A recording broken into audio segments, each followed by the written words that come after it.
Risk management کہ وہ مشکل حالات سے کیسے نمٹے، کیسے اس کو سمجھیں، اس پہ جو ہے نا میں ان جنرل بات کر رہا ہوں.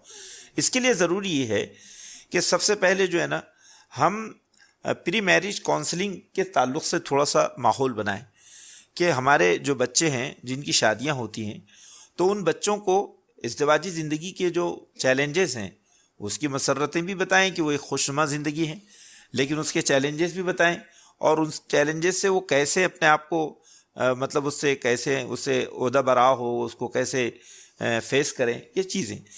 اور دوسرے پری میرج کاؤنسلنگ کے بعد میں پوسٹ میرج کاؤنسلنگ ہے. پوسٹ میرج کاؤنسلنگ میں یہ چیزیں شامل ہیں جو قرآن نے کہا ہے کہ میاں بیوی کے درمیان کی جو کانفلکٹ ہے یا جو تنازعات ہیں اس کو حل کرنے میں پہلے تو ان مسائل کو میاں بیوی اپنے آپسی جو ہے احتساب سے یا اپنے آپسی جائزے سے اس کو مشاورت سے اس کو حل کریں، ورنہ اپنے معاشرے کے درمیان کے جو حکیم لوگ ہیں، جو دانشور اپنے بزرگ ہیں، ان کے سامنے اپنے ایشو کو رکھیں تاکہ وہ حل کریں. اب آپ نے جو بات پیش کی ہے کہ بھئی سب سے بڑا مسئلہ یہ ہے کہ جہیز کا مسئلہ ہے. دیکھیے اصل میں جہیز ہے یا جو ہے تو ہم جس کو ہم تلک، ہنڈا یا جوڑے گھوڑے کی رقومات، یہ جو شادی بیاہ کے اخراجات، یہ ایک ہمارے سماج کا ایک بہت دردناک جو ہے سسٹم ہے. ہم یہ سمجھ سکتے ہیں کہ یہ وہ چیزیں ہیں جو انسان نے خودکشی کے راستے خود ایجاد کیے ہیں. اللہ تعالیٰ نے قرآن کہتا ہے ما کان اللہ لیظلمہم ولکن کانوا انفسہم یظلمون. اللہ نے ان کو اس بات کا حکم نہیں دیا تھا کہ اپنے آپ پر ظلم کریں، لیکن وہ اپنے آپ پر ظلم کرنے والے نکلے. اللہ تھوڑی ظلم کرنا چاہتا کسی پر.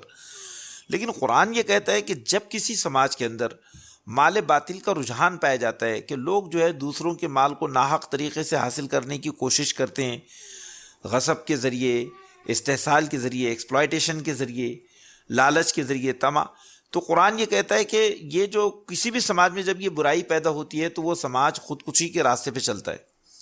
قرآن میں یہ بات درج ہے. سورہ نساء آیت نمبر جو ہے 30 میں اللہ نے یہ بات ارشاد فرمائی ہے کہ یا ایھا الذین آمنوا لا تاکلوا اموالکم بینکم بالباطل الا ان تکون تجارۃ عن تراض منکم ولا تقتلوا انفسکم ان اللہ کان بکم رحیما. کیا ہے لوگوں جو ایمان لائے ہو تم آپس میں ایک دوسرے کے مال باطل طریقے سے نہ کھاؤ. یہ باطل طریقہ ہے کہ جہیز کی بنیاد پر جو مال کے مطالبے کیے جاتے ہیں، منہ میں جو پانی آتا ہے دوسروں کے جہیز کو دے کر. اس سے کیا ہے یہ ہماری بہنوں کو معلوم ہونا چاہیے کہ یہ ایشو دراصل مردوں سے زیادہ عورتوں کا ہے. اگر آپ اس کی جڑ میں جا کر دیکھیں گے تو اس ایشو کو جو ہے نا پانی دینے والی عورتیں ہیں، وہی اس کو زندہ کرتی ہیں، وہی اس کو جو ہے بھڑکاتی ہے. ایک روپ جو ہے نا بہو کا ہے، لیکن وہی بہو جو ہے نا آگے چل کے ساس بنتی ہے، وہی بہو جو ہے کبھی نند بنتی ہے، وہی بہو جٹھانی بنتی ہے. تو عورتوں کے اندر یہ جو ظلم جو کہیں نہ کہیں آ رہا ہے اس پہ سمجھنے کی ضرورت ہے. ایک خاتون جب وہ ابھی میں نے جو ہے کہ مثال کے طور پر یہ جو شادی بیاہ کے بعد کیا ہوتا ہے، جیسے دلہن گھر آتی ہے تو دلہن کے اخلاق، اس کے مزاج، اس کے لیے ہم آہنگی، ایڈجسٹمنٹ، ان چیزوں کے بجائے اس کے سونے کو دیکھتے. ارے کتنا تو وہ 2 تولے سونے آیا ہو، وہ ہماری بڑی بہو کو تو 10 تولے آیا تھا، اور تمہارے تو کپڑے ایسے ہیں، تمہارے گھر میں تو اتنے لوگوں کو دعوت دیے تھے، ان کے پاس تو دیکھو کیسا. اب وہ معصوم سی دلہن گھر آتی ہے اور آ کر سب سے پہلے وہ ان چیزوں کو فیس کرتی ہے.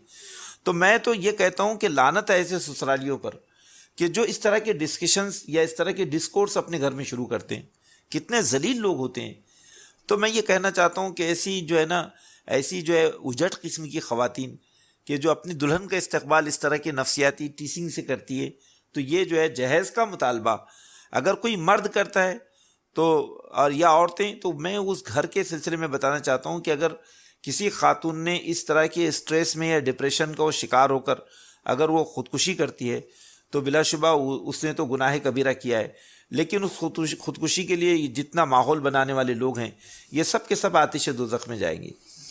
لہذا ضرورت اس بات کی ہے کہ ہم جو ہے نا اپنے جو سماجی بیداری کے اجتماعات ہیں ان اجتماعات کو بڑے پیمانے پر فروغ دیں. ہمارے جو علماء کا کام ہے کہ جو خطبات نکاح دیتے ہیں تو خطبات نکاح کو جنتر منتر کے جیسے اسلوب کے جیسا پڑھ کر نہ چھوڑ دیں، بلکہ اس موقع پر جو ہے پوری طرح سے لوگوں کو جو نکاح کے مقاصد سے اور ایجوکیٹ کریں، اور ایک ازدواجی زندگی کے جو خوشگوار وہ اس کے جو آداب ہیں اس سے بھی ان کو واقف کریں. آج ہم اس بات کو دیکھ رہے ہیں، بہت افسوس ہوتا ہے. دیکھیے میں اس پر جو ہے نا کافی ڈسکشن ہو سکتا ہے. تو دراصل اس میں ابھی جو ہے نا جب ہمارے پاس میں خطبے جو نکاح کے لیے مجھ کو کبھی کبھی بلایا جاتا ہے تو اس میں سارے مرد بیٹھے ہوئے رہتے ہیں، اور عورت سے جو ہے نا بیچاری سے تو 2-3 لوگ جاتے اس کے جو ہے وہ سگنیچر لے کے آ جاتے ہیں، اور وہ جو ہے نا 100-200 یا 1000-2000 مردوں کو ہم بیان دیتے، اور اس بیان کی مردوں سے زیادہ عورتوں کو ضرورت ہے۔ عورتیں جو ہے نا 2 دن تک گھر میں رہتی، شادی کے گھر میں دنیا بھر کی رسمیں کرتی ہوئی، لیکن 10 منٹ ان کو خطبہ نکاح یا پیغام نکاح یا مقاصد نکاح جو ہے سمجھانے کے لیے کوئی ماحول نہیں ہے۔ کتنے افسوس کی بات ہے۔ کیا رہے انسان جو ہے نا بنیادی طور پر انسان کی خوبی کیا ہے؟ انسان اپنی فطرت میں برا نہیں ہے، انسان کو تمیز ہونا چاہیے کیا چیز حلال ہے کیا چیز حرام ہے۔ اصل میں ہم جس ماحول میں جی رہے ہیں اس ماحول نے انسانوں سے حرام و حلال کی تمیز چھین لی، اس کے شعور کو پراگندہ کر دیا ہے، لیکن جب ہم اس کو شعور دیں گے تو وہ رجوع اللہ کرے گا۔ ایک چیز یہ۔ دوسری چیز جو آپ نے پیش کی ہے کہ بھئی میراث ہے، وراثت کے مسائل ہے۔ وراثت کے مسائل بھی بہت ہی ہمارے سماج کے بڑے عبرتناک مسائل ہیں۔ قرآن نے ایک بات یہ کہی ہے کہ وراثت یعنی کو ہڑپ کرنے والے لوگ اور وراثت میں قانون الہی کا پاس و لحاظ نہ رکھنے والے لوگ وہ آتش دوزخ میں جلیں گے اور ہمیشہ اس میں ذلت آمیز عذاب پائیں گے۔ ایسی بات کہیں نہیں کہی قرآن نے، یہ بات صرف وراثت کے ذیل میں قرآن نے کہی۔ قرآن نے یہ کہا ہے کہ جو لوگ وراثت کے مال کو کھاتے ہیں وہ اپنے پیٹ میں انگارے بھرتے ہیں، وہ اپنے پیٹ میں جہنم کی آگ بھرتے ہیں۔ تو دراصل آج کل کیا ہو گیا کہ شادی کے نام پر وہ لڑکی والوں کو جہیز دیتے تو ایسا تصور کیا جاتا ہے کہ جہیز نہیں، اس کی وراثت تھی، اب ہمارا ماں باپ پر کوئی حق نہیں رہا۔ یاد رکھیے یہ سوچ غلط ہے۔ وراثت کا جو حق ہے، جو عورت کو امپاور کرتا ہے اکنامکلی، وراثت جو عورت میں خود اعتمادی پیدا کرتی ہے، تو اس کو وراثت ملنا چاہیے۔ پھر اسی طرح سے سسرال کے جو رشتوں کی بات آپ نے کہی ہے کہ سسرالی رشتے، تو اس میں کیسا ہے کہ یہ آداب زندگی کے سب کو معلوم ہونا چاہیے۔ ایک ساس کی تربیت بھی ہونی چاہیے کہ وہ اپنی بہوؤں کے ساتھ کیسے پیش آئے۔ بھئی ہم اسلام کیا کہتا ہے؟ اسلام یہ کہتا ہے کہ انسان تذکیر کا زندگی کے ہر مرحلے میں محتاج ہے۔ قرآن مجید میں یہ بات سورہ زاریات میں کہی ہے، ذکر فإن الذکر تنفع المؤمنین، اے پیغمبر یاد دلاتے رہو، تذکیر کرتے رہو، کیونکہ تذکیر ایمان والوں کو فائدہ پہنچاتی ہے۔ اب ہمارے پاس کیا ہو گیا کہ تذکیر کا پورا ماحول ختم ہو گیا۔ بات ڈاکٹر صاحب نے بڑی پیاری کی، ہمارے گھر میں فیملی اجتماعات کو رواج دینے کی ضرورت ہے۔ فیملی اجتماعات کے اندر ہمیں جو ہے اسلام کی ان تعلیمات کو جو کہ پاکیزہ تمدن کی آبیاری کے لیے بہت بڑا رول ادا کرتی ہے، وہ تعلیمات کا لوگوں بچوں کے سامنے آنا چاہیے۔ وہ احادیث جو کہ بڑوں کا احترام، چھوٹوں سے شفقت اور پیار، یہ سب چیزیں۔ تو ہم دیکھتے ہیں کہ آج کل ساس کا جو رول ہے یا جو نندوں کا جو رول ہے بہت منفی رول ہوتا ہے۔ ان کے جملوں میں ٹیسنگ ہوتی ہے، ان کے جملوں میں منافقت ہوتی ہے۔ یہ منافقت اور یہ ٹیسنگ کا جو رول ہے، یہ اس سے خدا کی پناہ۔ ہمیں لوگوں کو یہ سب چیزیں سکھانے کی ضرورت ہے۔ دیکھیے یہ جو ہے نا ہم جو ہے نا سماج کی برائیوں پر ماتم کریں گے تو ماتم کرنے سے کوئی برائی مٹنے والی نہیں ہے۔ ہمیں دراصل معاشرے کو بدلنے کے لیے بہت آگے جانے کی ضرورت ہے۔ تو آپ نے جو ایشوز پیش کیے ہیں کہ جس میں خاص طور سے میاں زوجین کے درمیان ہونے والے جھگڑے ہیں، یہ بات ابھی سامنے آئی ہے۔ زوجین کے درمیان کی جو بات میں نے آپ کے سامنے کہی ہے کہ بھئی پری میرج اور پوسٹ میرج کونسلنگ کے مضبوط اداروں کی ہمیں ضرورت ہے۔ کیسے ادارے؟ کہ ہمارے شہروں کے جو ریٹائرڈ پرسن ہیں، بہت سارے، اصل میں آج کل کیا ہوتا ہے کہ ہمارے پاس میں جو لوگ باصلاحیت لوگ ہیں جو 58 سال کے بعد ریٹائر ہوتے ہیں، ٹیچر ہیں، ڈاکٹرس ہیں، پروفیسرس ہیں اور بہت سارے انجینئرس ہیں، اعلیٰ تعلیم یافتہ ہیں، جیسے ہی ریٹائر ہوتے ہیں وہ صرف موت کے انتظار میں زندگی گزارتے ہیں۔ وہ سوچتے ہیں سب کچھ ہوا گیا، اب کیا ہے، جب نہایت بری بات ہے۔ ریٹائرمنٹ کے بعد میں ہمارے ان لوگوں کو جن کو کہ اچھی خاصی جو ہے سیلریز ملتی ہیں، وظیفے ملتے ہیں، ہمیں ان لوگوں کی خدمات کو حاصل کرنا چاہیے اور ان کو ٹرین کرنا چاہیے، اور ان کا کام یہ ہو کہ اپنے محلے اور پڑوس کے اندر ایک ایسا نیٹ ورک بنائیں کہ محلے اور پڑوس کے ہر آدمی ان کے کہیں نہ کہیں ٹچ میں آئیں، اور وہ اس طرح سے ہمارے بزرگ اپنے بہترین تجربات کو اپنی جنریشنز کے اندر ٹرانسفارم کریں، اس کو منتقل کریں، تاکہ یہ جنریشن گیپ ختم ہو۔ اور ہمارے بچے جو ہے نا، پہلے آپ دیکھیے کہ محلے کے اندر جو بڑا ہوتا تھا وہ بڑا جو ہے اس کو سارے بچے سلام کرتے، اس کے قریب سے گزرتے، وہ ہر ایک پر نگاہ رکھتا، بچے کچھ اس کے سامنے جو ہے نا اوٹ پٹانگ حرکت نہیں کرتے تھے، بھاگ جاتے تھے۔ تو یہ جو چیز ہے کہ ہمارا جو معاشرہ ہے وہ پیرنٹنگ کا رول ادا کرے، پورا معاشرہ ایک سپورٹو سسٹم فراہم کرے۔ دیکھیے سپورٹی سسٹم جس کو ہم بولتے ہیں، جو قرآن نے کہا نا تعاون علی البر والتقوی ولا تعاون علی الاثم والعدوان، کہ تم آپس میں ایک دوسرے کی نیکی اور تقوی کے کاموں میں مدد کرو اور گناہ اور زیادتی کاموں میں ایک دوسرے کی مدد نہ کرو. یہ جو ہے نا ایک سپورٹی سسٹم ہے. ہمارا معاشرہ اتنا طاقتور ہونا چاہیے کہ محلے کے اندر اگر کہیں پر ظلم ہو رہا ہے تو پورے محلے نے اس ظلم کو برداشت کرنا. ہماری سب سے بڑی پرابلم یہ ہے کہ ہم نے ایک بے رحم معاشرے کی تشکیل کی ہے. نہایت شفاق اور بے رحم معاشرہ ہمارا ہے. ابھی میں نے ایک منظر کو اپنی آنکھوں سے دیکھا ہے کہ ایک بچی جو ہے وہ میاں بیوی کے درمیان جھگڑے ہوئے، وہ اپنی جو ہے اس نے لا کر چھوڑ دیا بیوی کو. پھر وہ اپنے گھر اس کے بچے کی ولادت ہوئی، لڑکی ہوئی، اور وہ تقریباً 10-12 مہینے وہ اپنے گھر رہی. وہ بچی اتنا تڑپتی رہی اپنے شوہر سے ملاقات کے لیے. میں نے بیچ میں پڑھ کر بالآخر کوشش کیا کہ اس کے شوہر سے اس کی ملاقات کرائی جائے. وہ تو بولے ہم چھوڑ ہی دیتے. وہ جھگڑے کائے کے تھے، سوشل میڈیا پر جو ہے نا میسیجنگ وغیرہ کے جھگڑے تھے. اب جو ہے تو میں گیا وہاں لے کر. اب وہ میں نے وہاں پر تقریباً میں 6-7 گھنٹے ان کے درمیان رہا کاؤنسلنگ کے لیے. میں نے دیکھا وہ 6-7 گھنٹے میں اس نوزائیدہ بچی کو نہ اس کی دادی نے لی، نہ اس کے دادا نے ہاتھ لگایا، نہ اس کے پھپھو نے ہاتھ لگائی، نہ اس کے چچا نے، نہ اس کے شوہر نے.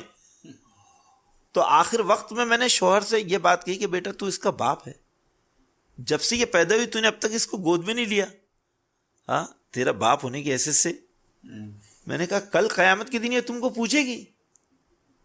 کتنا بے رحم معاشرہ ہم نے بنا دیا بھائیو. یہ معاشرہ جو ہے نا، ضرورت اس بات کی ہے کہ ہمارے علماء متوجہ ہو، ہمارے ائمہ اکرام متوجہ ہو، ہمارے سماج کے تمام تعلیم یافتہ لوگ وہ اپنے آپ میں نہ جئیں بلکہ وہ پورے سماج کی تشکیل کریں، صحیح بنیادوں پر اچھا سماج بنائیں. تو میرا یہ خیال ہے کہ یہ جو ایشو ہے عائشہ عارف خان کا، یہ ایشو ہم کو بہت سارے سبق دے گیا ہے. ابھی ہماری پوری ٹیمیں سوشل میڈیا پر سرگرم ہیں. ہر آدمی سوشل میڈیا پر اپنا اظہار خیال کر رہا ہے اور اس کے جو ہے نا اس کو جہنمی کے سرٹیفکیٹ بانٹ رہا ہے. علماء یہ کام کر رہے ہیں اور دانشور دوسرے کام کر رہے ہیں. یہ میں آپ کو بتانا چاہتا ہوں کہ اصل زمین پہ اترنے کی ضرورت ہے.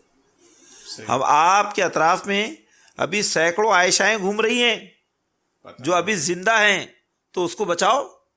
جو مر گئی اس کے اوپر جو ہے نا جو ماتم ہو رہا ہے وہ ماتم ٹھیک ہے، اس سے کچھ احساس زندہ ہو جانا چاہیے، لیکن پریکٹیکل جو سوچ ہے وہ یہ ہے کہ معاشرے کی صحت مند بنیادوں پر تشکیل کے لیے ہمیں بہت بڑے پیمانے پر مہم چلانے کی ضرورت ہے اور مستقل سرگرم رہنے کی ضرورت ہے.